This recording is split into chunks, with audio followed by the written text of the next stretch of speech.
آبنائے ہرمز پر ایرانی مزاحمت کے سامنے سپر پاور بے بس، ٹرمپ نے آبنائے ہرمز کھلوانے کے لیے دیگر ملکوں سے مدد مانگی، کہا آبنائے ہرمز ہر صورت میں آزاد کرائیں گے، سمندری راستہ کھلا رکھنے کے لیے کئی ملک اپنے جنگی جہاز بھیجیں گے، چین، فرانس، جاپان، جنوبی کوریا، برطانیہ بھی آبنائے ہرمز میں اپنے بحری جہاز بھیجیں، کہا ایران کی فوجی طاقت مکمل ختم کر دی، اب وہ صرف اکا دکا حملوں کی کوشش کر رہا ہے۔ امریکی صدر نے سعودی بیس پر امریکی طیاروں کی تباہی کی خبروں کو جھٹلا دیا، کہا حملہ ضرور ہوا لیکن کوئی طیارہ تباہ نہیں ہوا۔ نیو یارک ٹائمز اور وال اسٹریٹ جرنل پر تنقید کرتے ہوئے کہا یہ لوگ چاہتے ہیں کہ ہم جنگ ہار جائیں۔ برطانوی اخبار دی اکانومسٹ نے خدشہ ظاہر کیا آبنائے ہرمز بند رہا تو تیل $200 فی بیرل تک جا سکتا ہے۔ مارچ کے آخر تک عالمی منڈی میں تیل $150 سے $200 تک پہنچ سکتا ہے۔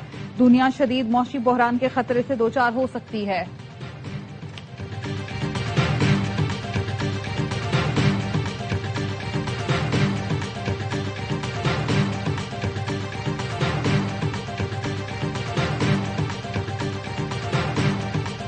ایران کے جزیرے خرق پر 90 فوجی اہداف پر حملے کا دعویٰ، سینٹکوم نے کہا بارودی سرنگیں اور میزائل بنکرز تباہ کر دیے، حملوں کے دوران تیل کے انفراسٹرکچر نشانہ نہیں بنے، فضائی دفاعی نظام ایئرپورٹ کنٹرول ٹاور اور ہیلی کاپٹر ہینگر کو نشانہ بنایا۔ ایران کے صوبے کردستان میں امریکی اور اسرائیلی حملوں میں 112 افراد جان سے گئے، تہران پر بھی رات بھر بمباری ہوئی، مختلف مقامات پر آگ لگ گئی، صوبے خوزستان میں اسرائیل کے حملے میں 3 سال کا بچہ شہید۔ ایران میں شہداء کی تعداد 1450 ہو گئی۔ خاتم الانبیاء ہیڈ کوارٹرز کے ترجمان نے کہا امریکہ اور اسرائیل ناحق بہائے گئے خون کے ایک ایک قطرے کی قیمت ادا کریں گے۔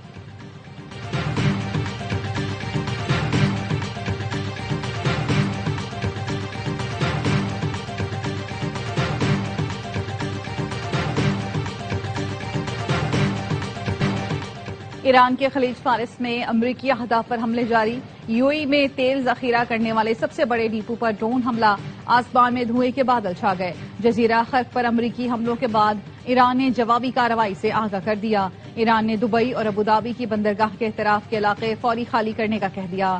متحدہ عرب امارات میں قائم امریکی ٹھکانے جائز اہداف قرار، کہا جہاں سے امریکی میزائل آئیں گے اس جگہ کو نشانہ بنایا جائے گا۔ سعودی عرب، کویت اور قطر میں بھی امریکی اڈوں پر حملے، دبئی کے مرکز میں ڈرون حملے کو ناکام بنا دیا گیا، ڈرون کا ملبہ ایک عمارت پر گرا۔ بغداد میں بھی امریکی سفارت خانے پر میزائل اور ڈرون سے حملہ، ہیلی پیڈ کو نقصان پہنچا۔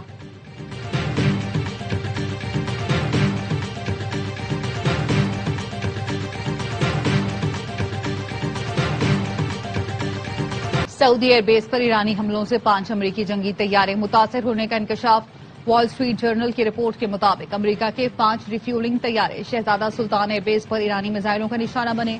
امریکی حکام کے مطابق حملے میں طیاروں کو نقصان پہنچا، مکمل تباہ نہیں ہوئے۔ امریکہ کے متاثرہ جنگی طیارے KC-135 کی اسرائیل میں لینڈ کرنے والے امریکی طیارے کی دم ٹوٹی ہوئی ہے۔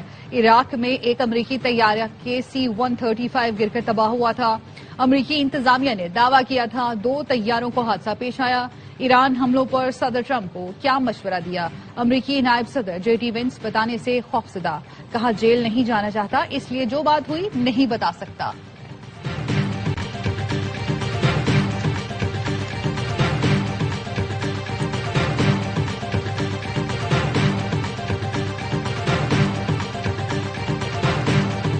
پاسداران انقلاب نے اسرائیل کو نشانے پر رکھ لیا، تل ابیب پر میزائل اور ڈرون برسا دیے، 20 دھماکے سنے گئے، متعدد مقامات پر آگ لگ گئی، خوفزدہ اسرائیلی جان بچانے کے لیے ادھر ادھر بھاگتے رہے۔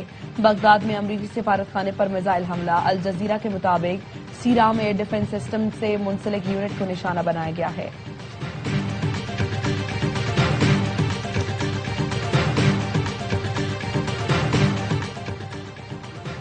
مسلم ملک امریکہ کی کھوکھلی طاقت پر بھروسہ نہ کریں، عالم اسلام کی یکجہتی کے لیے متحد ہو جائیں۔ ایرانی مسلح افواج کے ترجمان جنرل شکارچی کا بیان، کہا امریکی طیارہ بردار جہاز ابراہم لنکن کو تاریخی شکست کا سامنا کرنا پڑا۔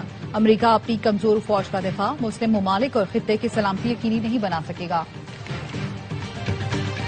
امریکہ اور اسرائیل کی ایران پر جارحیت کو مذہبی ٹچ دے کر ہمدردیاں بٹورنے کی کوشش، پہلے صدر ڈونلڈ ٹرمپ نے وائٹ ہاؤس میں پادریوں کو بلا کر دعائیں کرائیں، اب اسرائیلی وزیر اعظم بنجمن نتن یاہو نے اپنے مسیحا کی سلطنت کے قیام کو حالیہ جنگوں کی اصل وجہ قرار دے دیا۔